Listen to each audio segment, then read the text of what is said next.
we're back, and well, I'm not going to be in control of this one. Steve is, so go, Steve. Okay, hey everybody. So this time around we picked the Terminator franchise. And it's sort of fitting because last time we did reboots and now Terminator is getting rebooted with Terminator Genesis. So we're here to talk about the 4 films and the 2-season TV series of the Sarah Connor Chronicles. Now this is a pretty, well, not complicated, but kind of involved franchise. So maybe what we should just go around doing is just maybe pick what our favorite aspect of this franchise is, because I think we all pretty much agree on what makes it bad. Yeah. Okay. Alex is here as well, by the way. Hey, everyone. That's why I was going to make Alex go first. Okay. Oh, perfect. Cyborgs from the future sent back to kill people, I think, is what makes Terminator good. The Terminator. Yeah, I don't know. Just the premise is really cool, but I think Steve and I were talking about this before we recorded, but the more they try and do, the more the premise stops working, but we'll get into that. I've dubbed that the Terminator paradox, and we'll talk about that in a few minutes. Magpie? Yeah, I think it hasn't really worked 100% since the original. I think that the more human you try and make the Terminators, the less cool it is. It's kind of similar in the way to the Borg in Star Trek. The more you peel back the curtain, the more not good they are. They could maybe actually run in that direction if they wanted, and Skynet is realizing it's becoming more human or something. Yeah, and, that there episode could be a story TNG. there, but yeah. But they haven't done that, so Yeah. Yeah, it's been Steve, what do you like most about Terminator? Well, let's see. Yeah. I've never been a huge fan of Arnold Schwarzenegger, but I think he's got a really unique style. So I love the style of the Terminators. They're always dressed in weird, overcomplicated leather, and they've got the sunglass thing. Terminators just have a lot of presence, and I enjoy that about them. That works with the time travel thing too, because leather is always in style. Oh, and yeah. It doesn't matter what era you send a Terminator to; they can find something in leather to wear. Oh yeah, of course. And it's always convenient that every time they show up, it's like a biker bar. Yeah. But yeah, maybe we should get into, I guess, what doesn't work, because we keep kind of hinting at that. Yeah. So since the premise is kind of weird, the premise is just the future is taken over by living machines called Skynet, and they send Terminators back in time to kill Sarah or John Connor to kind of stop the resistance.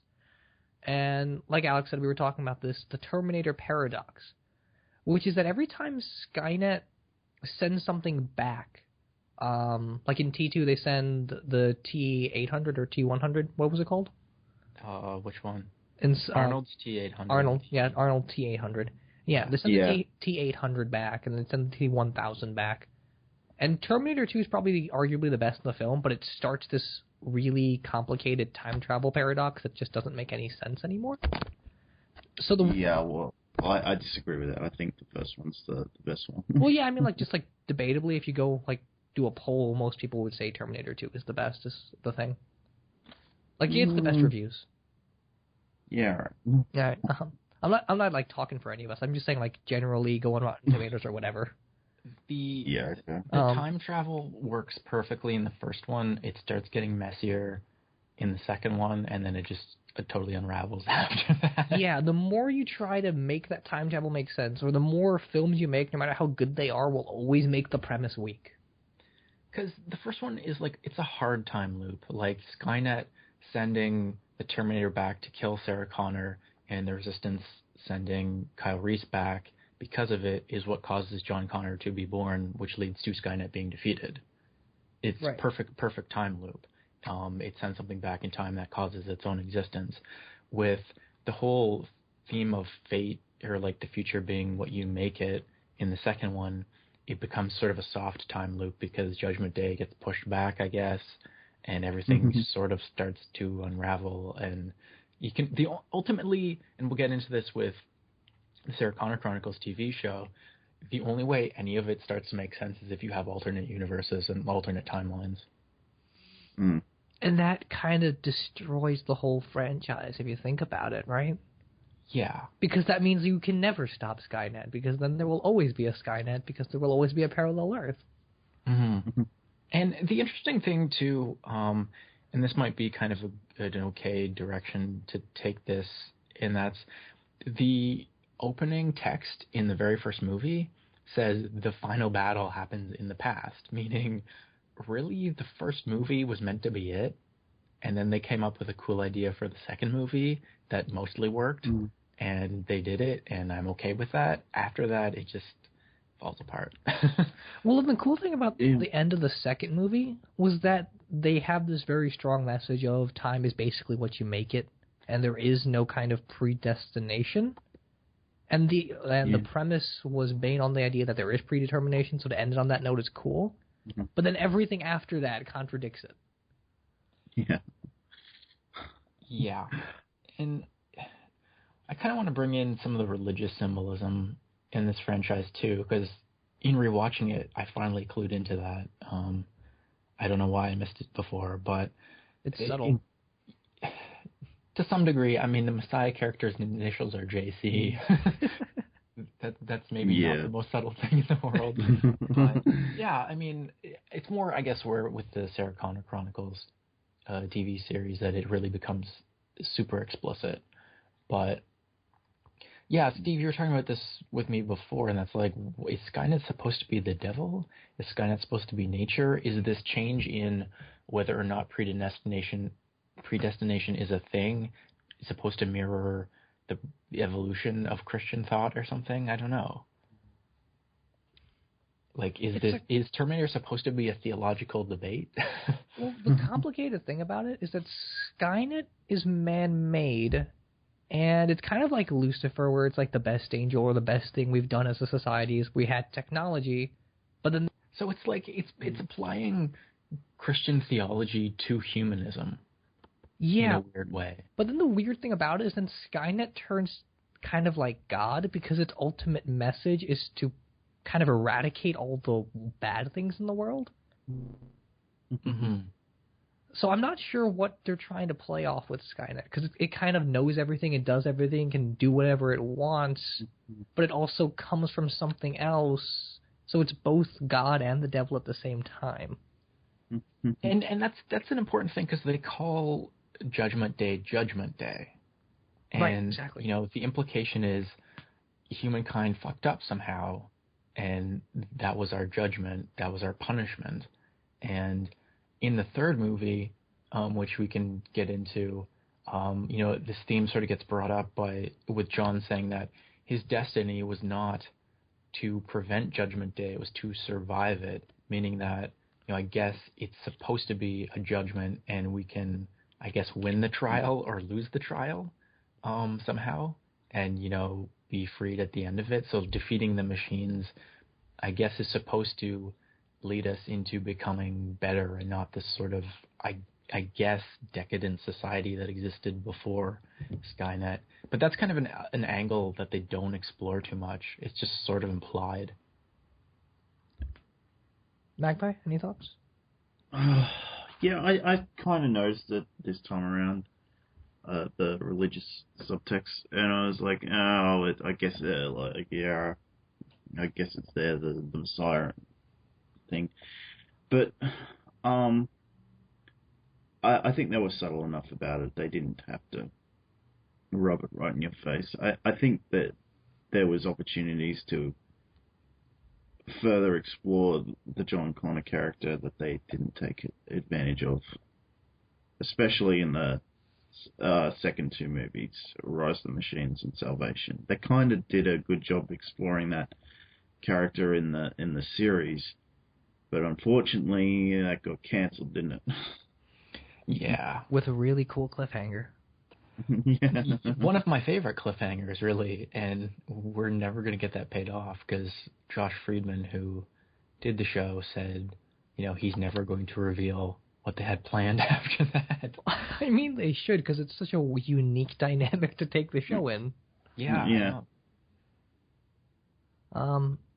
So maybe do we want to go into the Sarah Connor Chronicles a little bit, because that tries to bring all three movies together in a way, and tries to explain the time travel, and sometimes it works and sometimes it doesn't. Mm-hmm. Yeah. Am I wrong? Or in the first one, is it supposed to be 99? They travel forward through time. Yeah. Yeah. It starts in 1999 and then they end up in like 2007, I think. Well, Sarah Connor was supposed to be dead by then. Right, because of cancer. Yeah, according to the third movie, she was supposed to be dead by then. But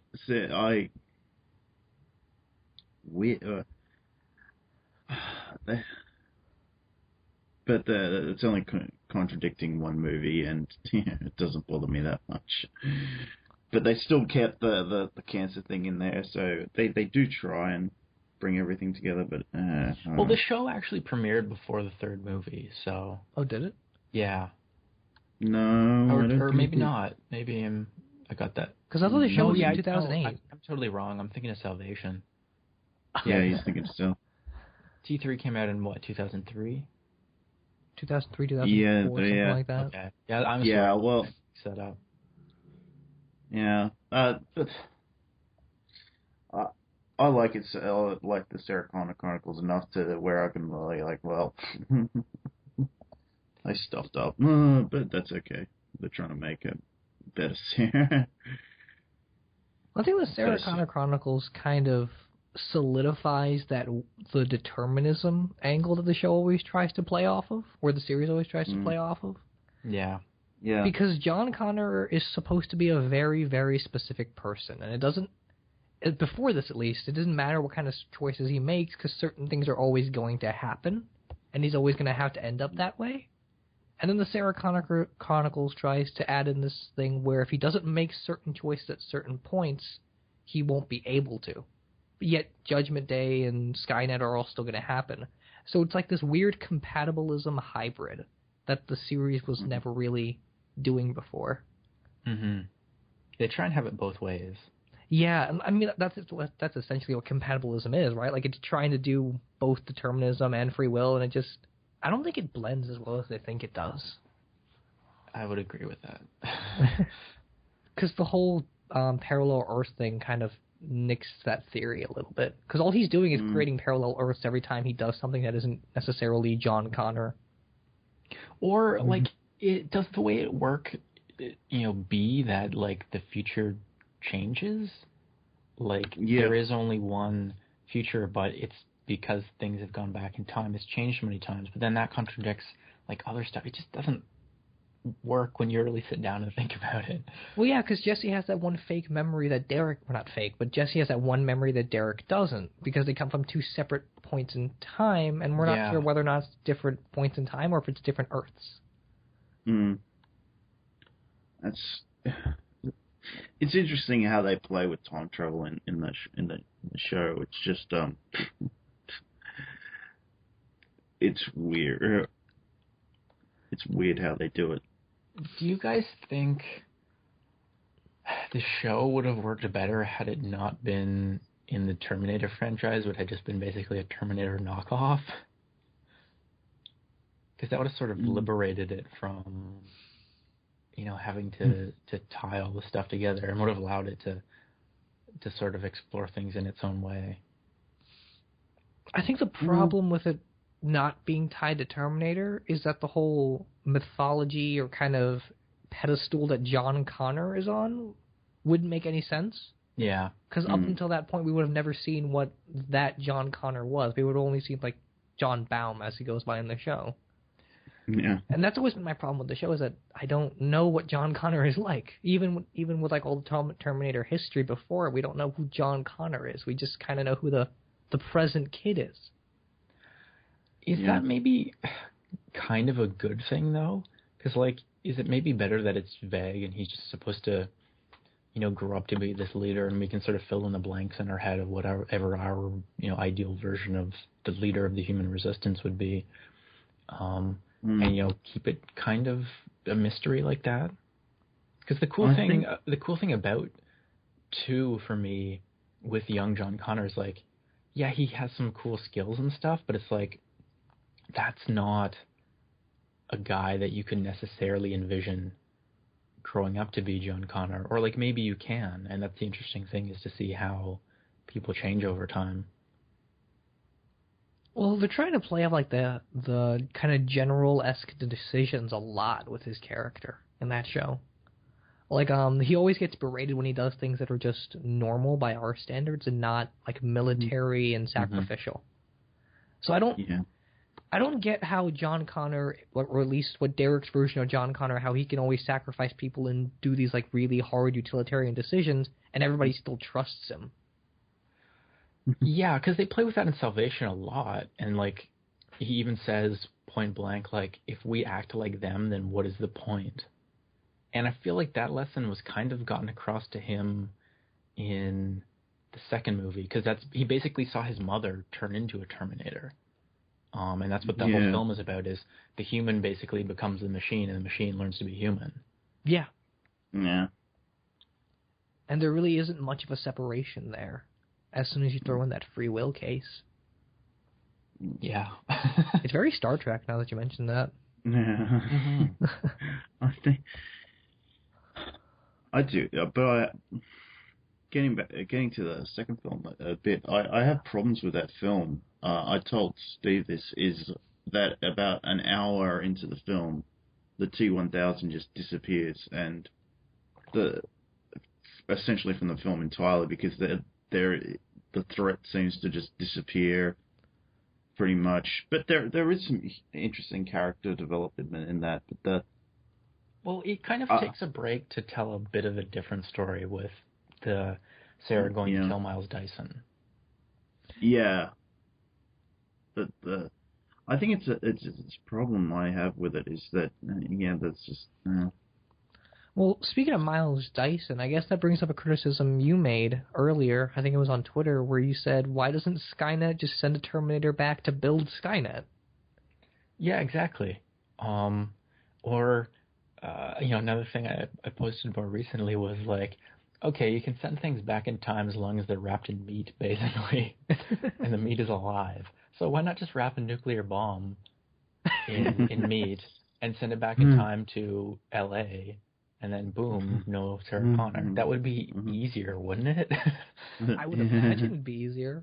But that's kind of the problem, and I think maybe why I kind of feel like the future should be more mysterious and us not having answers, because you kind of have to go to one extreme or the other. You have to go and specifically explain every single detail of how all of the time travel works, why they couldn't send 100 Terminators back to kill Sarah Connor in the first movie, or in the second movie to kill John Connor. Does it require super large amounts of energy to send things back in time? Is the time travel linked so you can only perpetually send things 20 years back in time or something? Well, we know that's not the case, because the Terminator that went back in the 1920s. Yeah, exactly. Because of that, you kind of have to, I think, go to the other extreme, and that is explain nothing. Leave it totally mysterious. So, we can just have a big question mark there and say, we don't know why things work this way. Well, Salvation was supposed to kick off a new trilogy that was supposed to wrap up with the John Reese character going back in time, as the way I understand. But obviously that never happened because of various reasons. But then I'm hearing things about Genesis now that say it's supposed to split off from the first movie at some point. So I guess they're rolling with the alternate timelines now? Well, they kind of have to.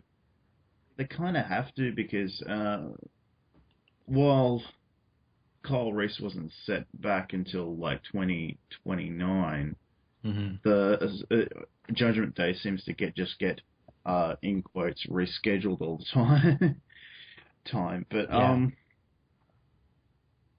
because originally it was supposed to happen in like 97, and then it was supposed to happen in like 2011 or something. They but keep yeah, having to push it back because they only make a Terminator movie like every 10 years. yeah, but I just I forget where I was going. Well, maybe we should touch on how each one of these films always like turns into another genre. Like the first one's a thriller, the second one's like a sci-fi action film, the third one's kind of like a mystery a little bit, and then Salvation's like a war movie. Yeah, and I didn't like have them. Yeah, I didn't. I didn't mind Salvation as much as people made it out to be. It was just like Salvation it was just terrible. Yeah. Salvation really makes me scratch my head as to whether or not all of these films are supposed to be in the same canon. Yeah, I don't know. Everyone pretty much makes me think that.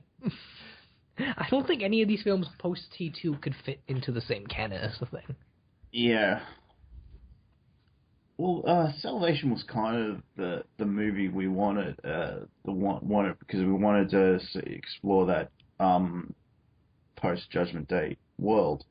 But the because I think we'd done everything we could in the present day.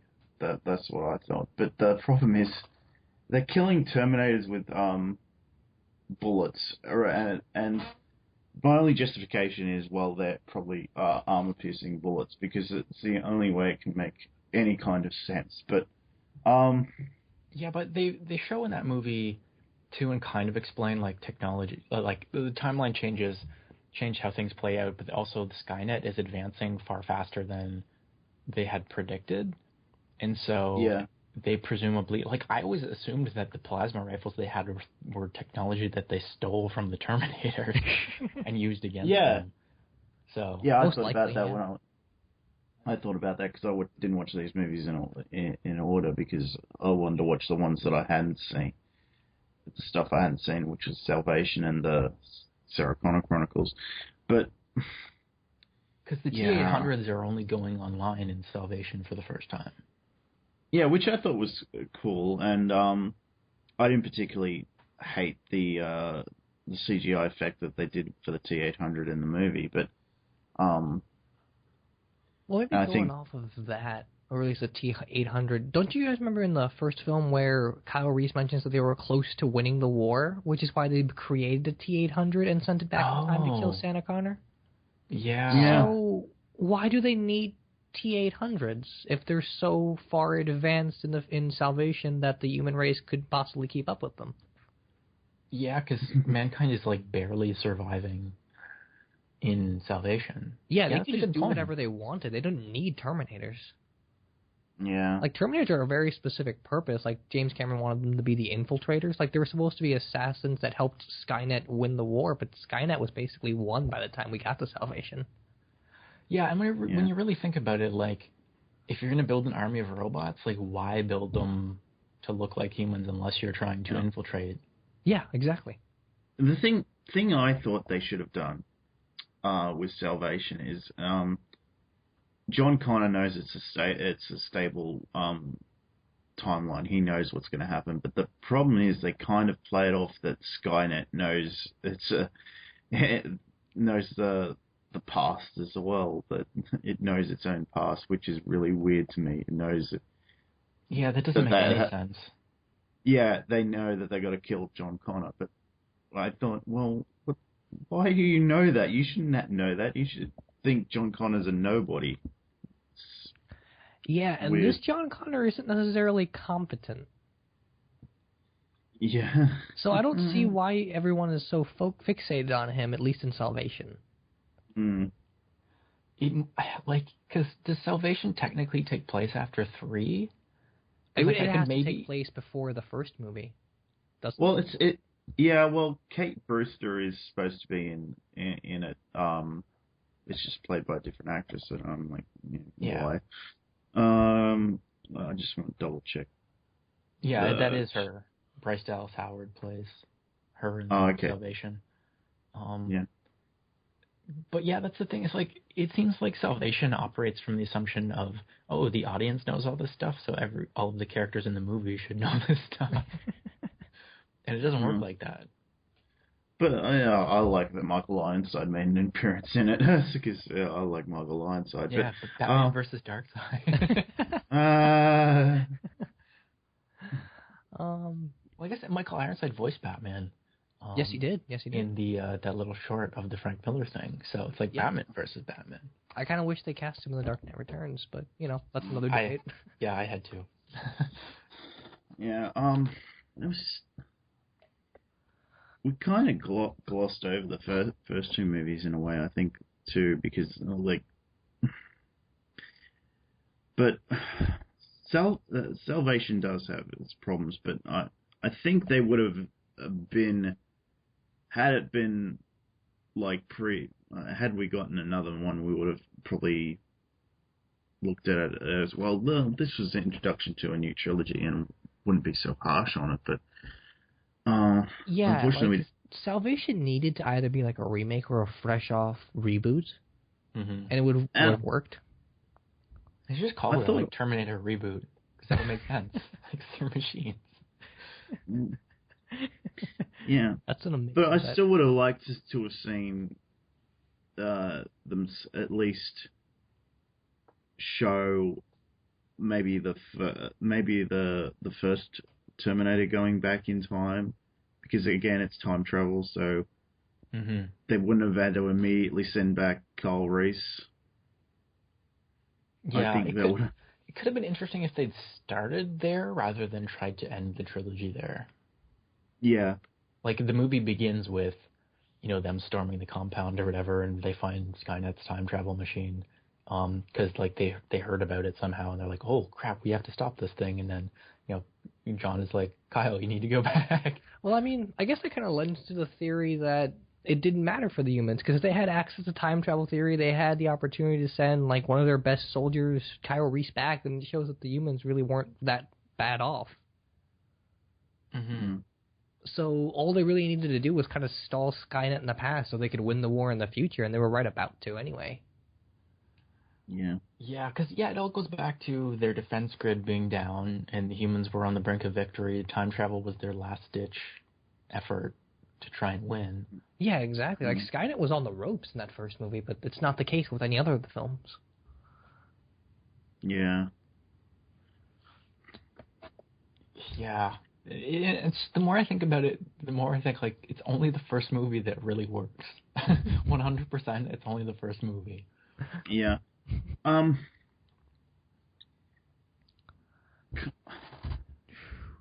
got an interesting thing for you to go. What if in 3, instead of Arnold coming back, we got Robert Patrick coming back as the Protector? Because I kind of like had it have gone this way, the previous villain being the hero in the next film.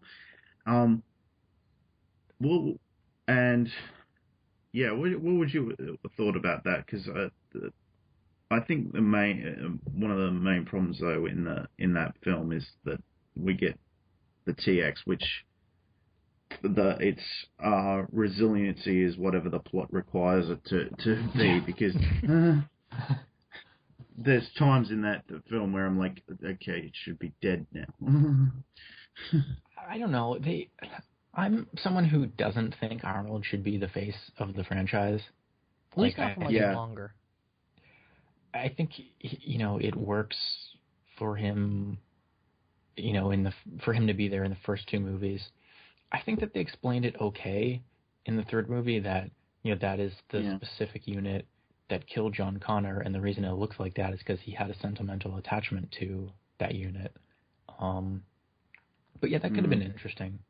The TX is sort of problematic because it's like, I get that Skynet adapts, but at the same time, it's like, let's just combine the first and the second films together. Yeah, I had that idea, but it doesn't really work in this film. It doesn't really work in Rise of the Machines because it gets killed, but there's various other times in that film where I'm like, okay, it should be dead now, but it just keeps coming. But they're like, you can understand why why the T-800 survived in certain aspects in the first one. You can kind of understand why the T-1000 survived a whole bunch in Judgment Day. It's just the TX doesn't want to. And we even see like the T-1000 take damage in a way, because after it gets frozen, it's all glitchy. Yeah.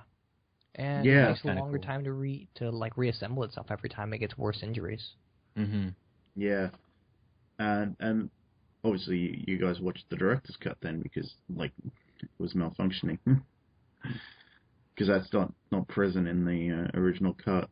Okay. Yeah, we should maybe talk about that, because there's several versions of that movie. Yeah. One has a terrible, terrible ending, where it's Sarah Connor, like as an old woman, and John is like a U.S. senator. Yeah, and Judgment Day never happened. It's the most saccharine thing ever. It was pretty bad. Well, that was just a deleted scene. I've only got the director's cut, and apparently there is a.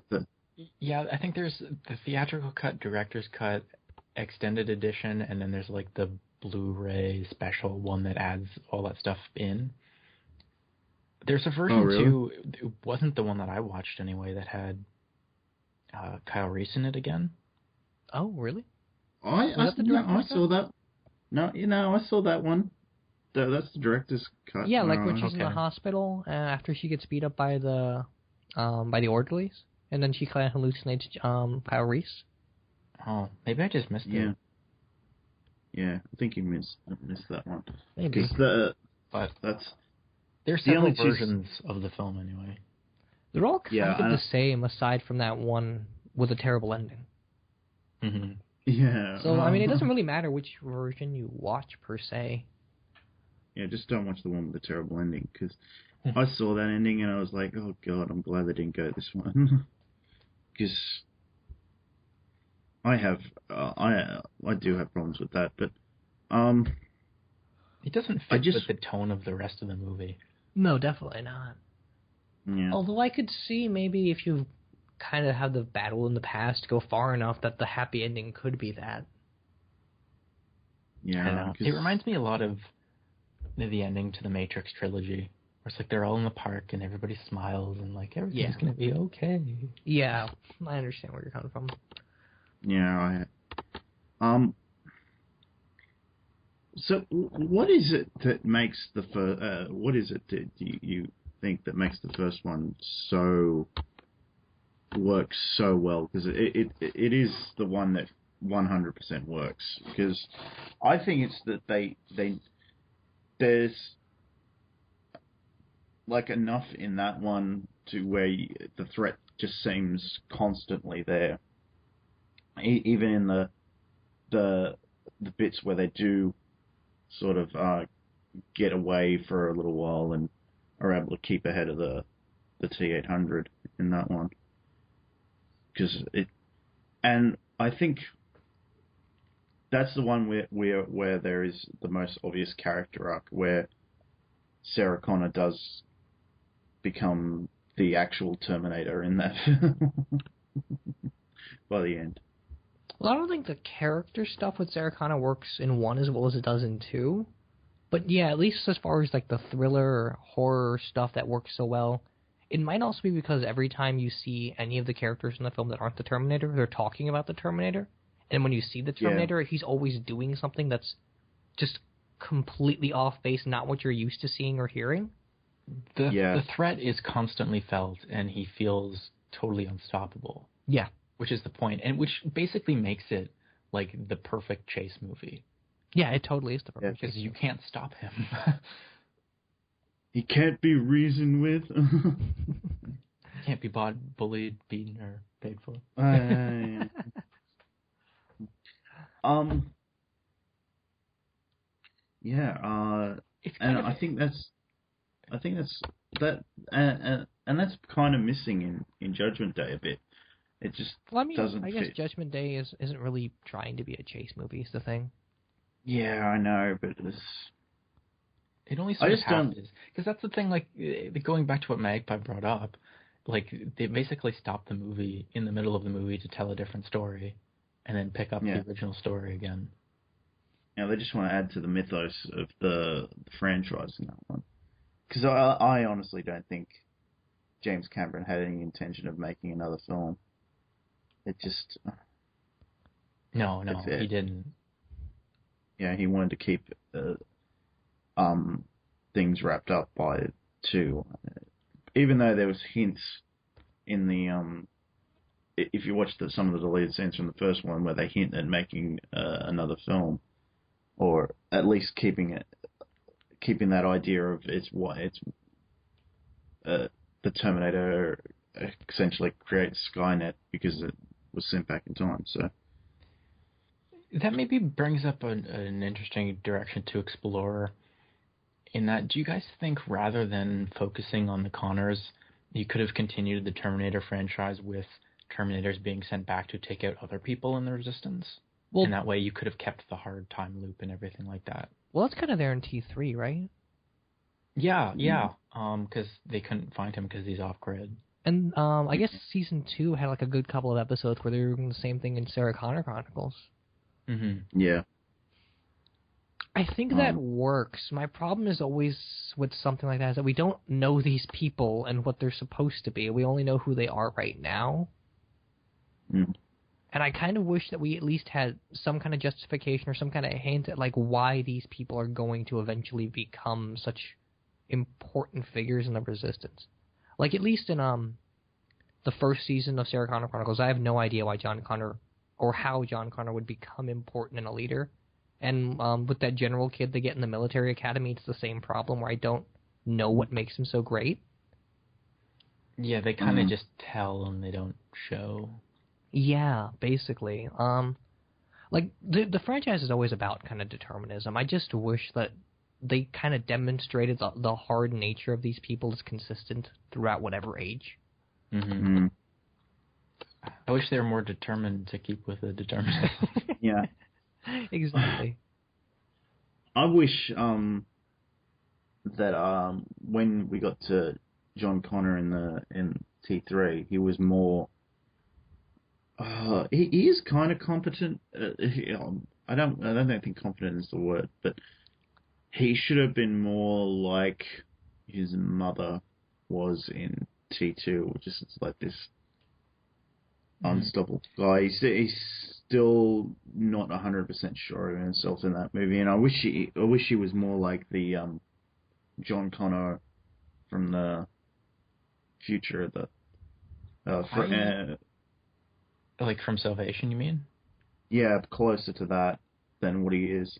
I kind of disagree with that because with 2, they kind of like they know or at least think that they closed the time loop. They stopped Skynet from ever being created. So maybe he just kind of got lazy. Like that makes sense. Like if you think, okay, we averted, disaster, then, what need is there to prepare anymore?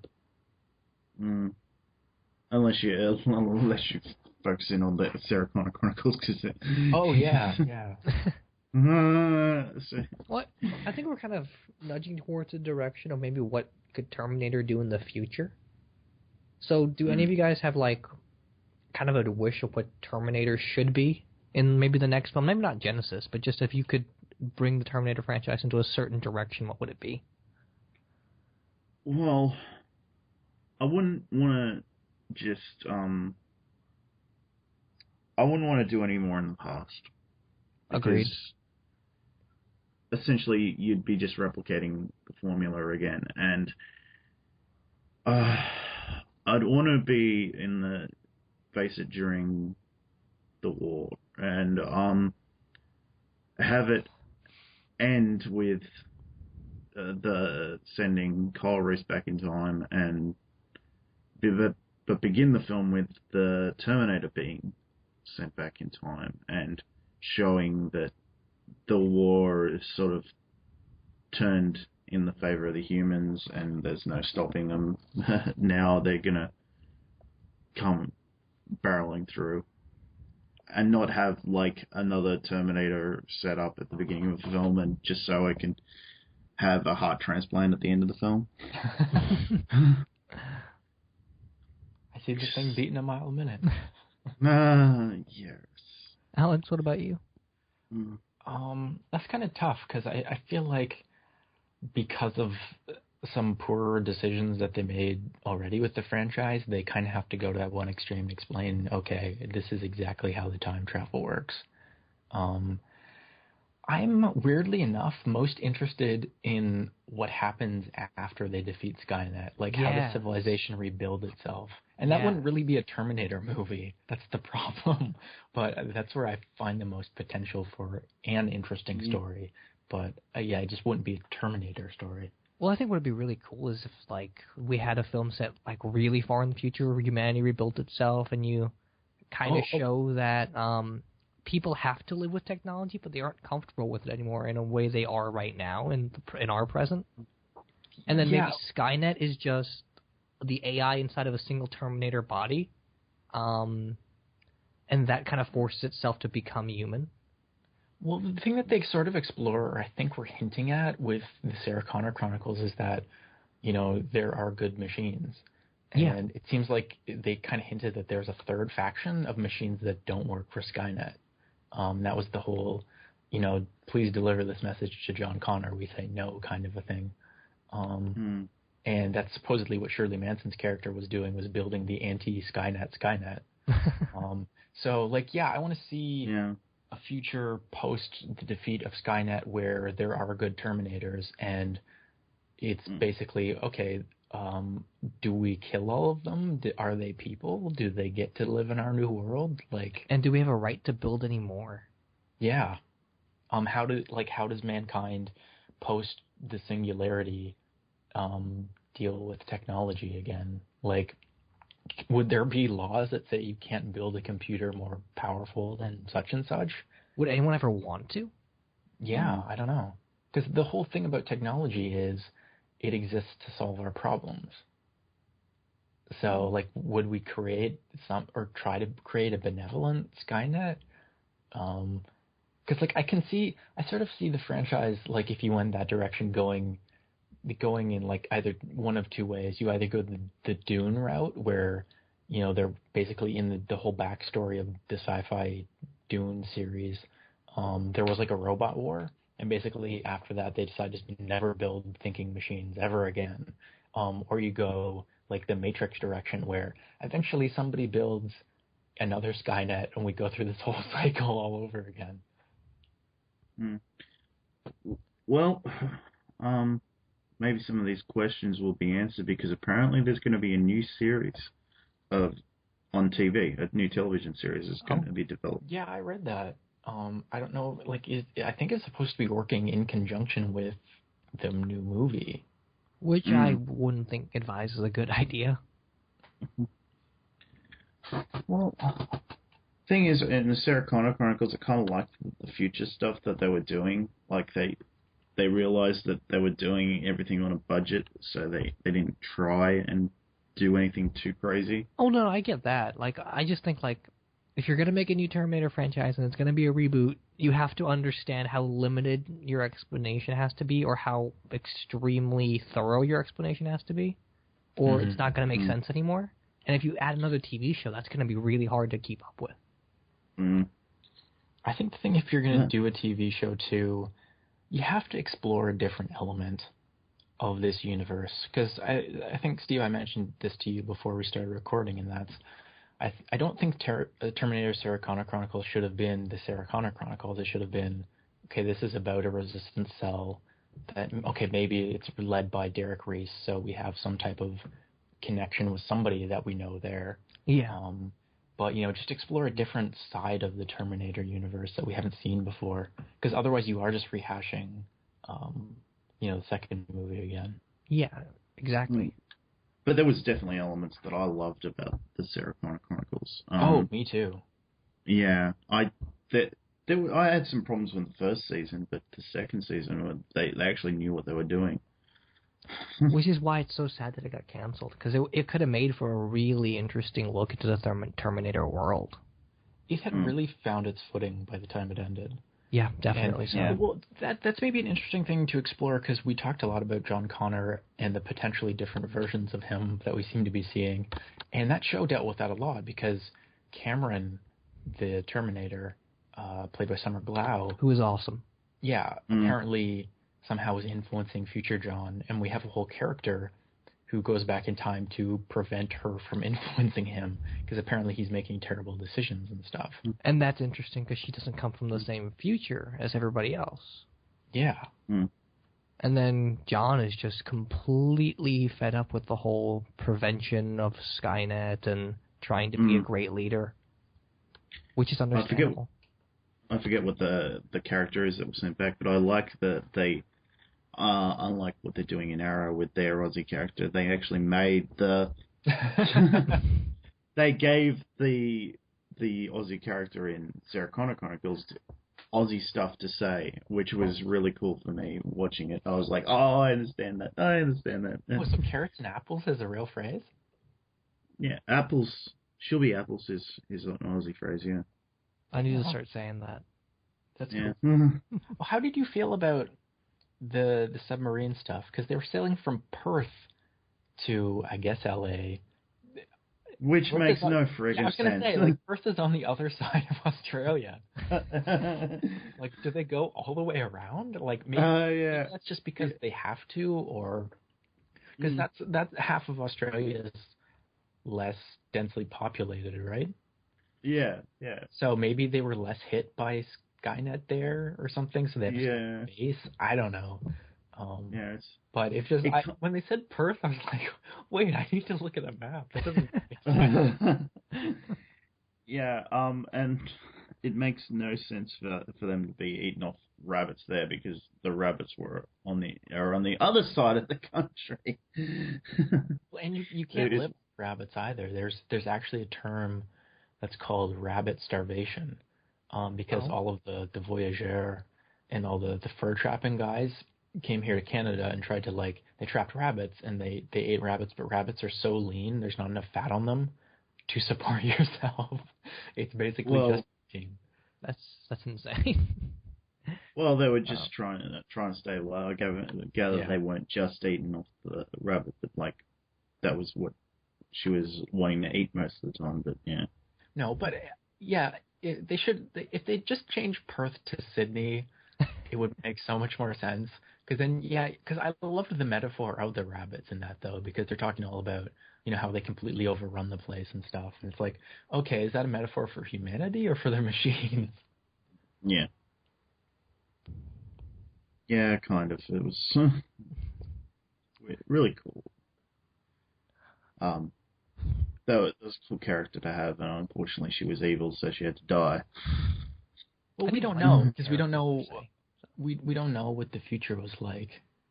Maybe she was doing the right thing. She had noble motivations anyway. Well, she clearly had like some extreme PTSD also. Oh yeah. So it's hard to say whether or not she's acting rationally. Yeah. So it was it. Which I guess I want to mention this really quick. I think it's cool that Terminator does this. Every character has PTSD before they actually go into any kind of combat. Like Sarah Connor and John and Derek, like all of them are in the present and everything's okay, but they still always have PTSD. That's a really cool concept. Yeah. Yeah, they just had different traumatic experiences. But can we maybe talk about Sarah Connor just a little bit? Because we have seen this character at roughly the same age, played by two different actresses. Yeah, and I think we see more Sarah Connor than we see John Connor in at least the franchise's history. Mm-hmm. Yeah. Anywhere you want to go with her? I kind of prefer Lena Headey's performance, but I think that's only because we only got to see 4 hours total of Linda Hamilton, whereas Lena Headey had, 2 full, seasons of, or I guess it's really more a season and a half of a TV show to work with. Yeah, the first season was only like 6 episodes. Yeah, it started mid-season, I think.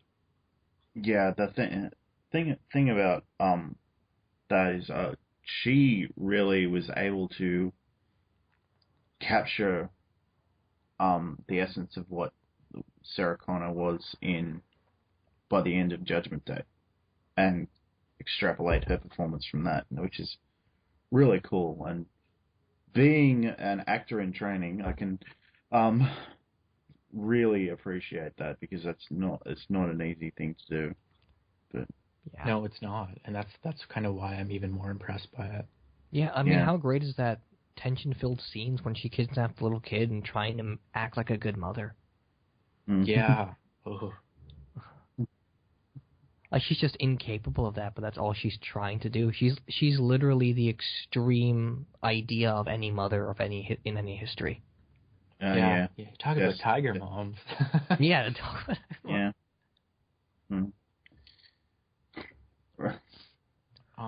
I kind of wouldn't mind talking about John Henry a little bit too. Yeah, John Henry, and the actor who plays John Henry in Cromartie is actually really good too.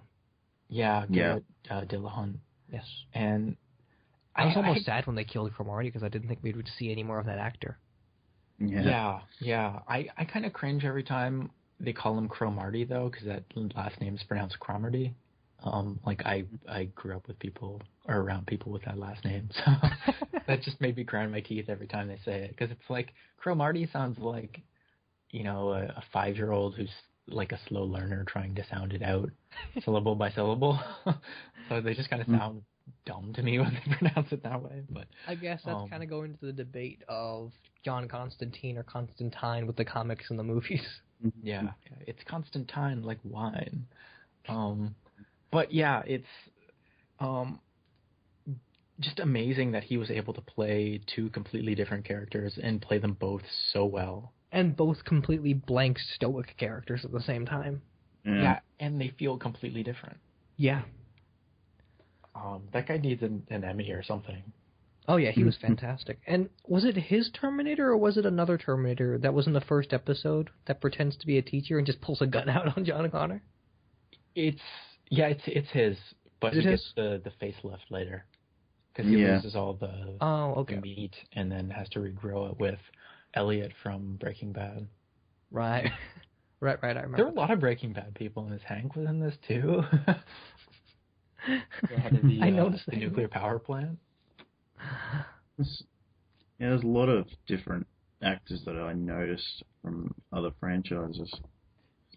I found, what's her name, Jessie, the Australian woman, she's in Battlestar Galactica. Oh, She's is also a thing. Yeah, she was in Razor, the TV movie, which is also a thing about fighting robots that try to destroy humanity. And the girl who jumped off the roof at John's school played Zoe, the main character in Caprica, the Battlestar Galactica prequel. So there are a lot of weird tie-ins with this other franchise that's all about killer robots and stuff. Wow, that's pretty awesome. But well, I guess we can also tie in Summer Glau was on Firefly, where she fights killer man-made monsters. Yeah. So that's almost the same thing. Summer of being on shows that get canceled. I hope Arrow doesn't get canceled now. Because we just found out that she's also insane in that. Yeah. Yeah. She never plays a sane human being. Yeah. And you got Lena Headey, who plays... Oh, no. Yeah, Lena Headey, yeah. Who's in 300, which is about a war and... a war. I guess there's no killer robots in that, just really stylized violence. The closest thing to them. Yeah. Yeah, so... I feel like if Frank Miller was allowed, he would have added killer robots to that book, too. Yeah. Probably. He probably would have been charged with less, racism towards Iranian people had he just made it like Space 300. 300, the space epic. Yeah. Yeah. They have to hold the planet. So is there anything else you guys want to touch on before we close this out? I don't think so. Just to sort of, I guess, reiterate, it's only, I guess, the first movie that totally works. And I love this franchise despite all of the problems. It's loads of fun, but I also recognize that the more of it we get, the more problematic it gets. Yeah, it gets Yeah. smarter and stupider at the same time. Well, this is interesting, guys. I've looked up the critical reception for each film, and they gradually go down. According to Wikipedia's rating with regard to Rotten Tomatoes, T1 gets 100%, T2 gets 92%, T3 actually not too bad. It gets 70% that's out of 200 reviews, by the way. And Terminator Salvation gets a very low 33%. Although that's also out of 270 reviews. Yeah, that's 270 reviews. So it's gradually gone down, even though I don't particularly think Rotten Tomatoes is a good barometer for my taste in films anyway. But it varies on whether or not you agree with it. Yeah. But not everybody agrees with what the general consensus on things is. So sometimes they do, sometimes they don't. That's the thing. Plus, I'm somewhat skeptical of, just maybe this is completely off topic, but of professional reviewers, because they have to. It's their job to see stuff that they know is going to be crap, or they know is not going to be the kind of movie that they like to watch. Yeah. And they also get desensitized to certain genres really quickly because of how much they have to see. Yeah. Yeah. So they have a completely, like, to what degree does a professional reviewer, unless they get to dictate, they're like a YouTube person, they get to dictate what they review, like, to what degree is their opinion on things skewed just because of the job? That's a really fair thing to say. Because honestly, they don't have the same perspective. Like, Roger Ebert probably saw superhero movies ever since their inception to present day, and he clearly must have gotten tired of them just because he's been around and was forced to watch all of them. Yeah. But then we've got us who love comic book movies, and we aren't forced to watch them. We just do it because it's fun, so we're less harsh on them, I guess. Well, and that's just our taste. We like that kind of thing. You know, Yeah. if you don't like Westerns and you're forced to review Western movies, you know, are you going to give it, is your opinion going to be skewed just because you don't like that type of movie? Especially when you have a paradigm where it's just a barrage of the same genre. Mm-hmm.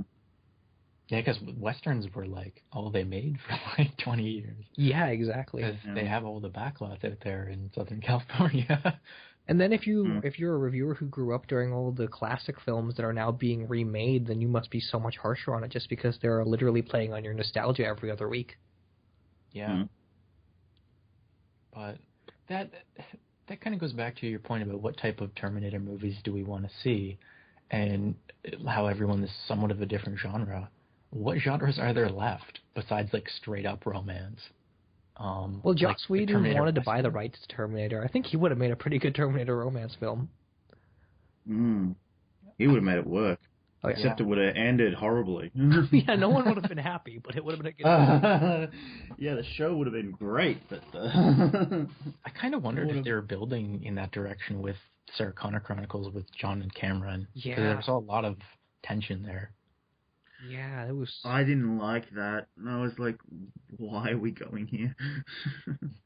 It just wants to be creepy. Well, then I also wonder, in the future, how robotic she really is. Maybe John found a way to make her as human as the T-800 in Terminator 2. But we saw, too, specifically the Allison from Palmdale thing of they tried to model that Terminator's personality on a real person. Yeah, which is the creepiest thing. Yeah. Because she starts channeling that personality. Yeah, because you could go in that direction with it of Skynet. It has to. The Terminators are getting so like humans that they basically become human, for all intents and purposes. Yeah, I mean, if you give them the dynamics to think like a human being, then what's stopping them from being human? Yeah, or siding with the humans. And how human are we really if all we're ever doing is just expressing views based on cultural norms that we're kind of indoctrinated with? Yeah, so you could have a whole interesting angle of Skynet gets turned on by its own creations the way Skynet turned on humanity. Yeah, or maybe humanity just collapses after Skynet just because we are as robotic as them by the end of it. Mm-hmm. Well, anyway. Yeah, a lot of interesting directions we could go. Yeah. Are any of you guys excited for Terminator Genesis, or because I'm kind of indifferent towards it? Yeah, I'm sort of the same. They have a good cast, it seems. Yeah, that's true. Although they had a good cast for Salvation. Yeah. I'm gonna wait till the trailer, but at the moment I am somewhat optimistic that maybe we'll get something that we really want. But if it's just another rehash of like the first one, the second one, and the third one, it's not going to be that good because I'm going to be like, I saw this film already. Yeah, exactly. And I liked it, then I liked it less, and then a little bit less. Because we have Alan Taylor directing, how cool would it be if it was a Terminator going back to like Viking or medieval times? Well, Emilia Clarke's in it, so it crossover Terminator with Game of Thrones. The Stark family is just Terminators. Yes. That's ironic. Anyway, do you want to close out with this note of Terminator Genesis? We're still waiting for some news. Yeah. But we should. Alex, you want to tell everyone what we're doing next time? Oh yeah. What we're going to be covering next time is a film that we learned today. Some of us have a differing opinion on, and that's Blade Runner. Yeah. Yeah. Specifically the final cut, correct? Yeah. Though Yeah, we can probably discuss the earlier ones too. Since, in discussing the final cut, we have to discuss why there is a final cut. Yeah, that's true. There's a long history about that. Mm-hmm. Yeah. And missed the narrations. Anyway. Yeah. I guess we are still on the theme of robotic people in the future who kill people. Yeah, so stay tuned for that. I'm going to be interested to hear what everyone says about it because that's going to be interesting. Well, but I guess we'll go ahead and spoil it now. That's one of my favorite movies of all time. So. Yes, I quite like it. Which I'm sure you can fill in the blanks. Which one of us has a differing opinion? Yeah, I'll so stay tuned for that as I have to go once again through watching Blade Runner. Okay. That's a gift to me. I've been looking for an excuse to watch that movie. But finally, meeting adjourned, gentlemen. We will be back where we'll be running with blades.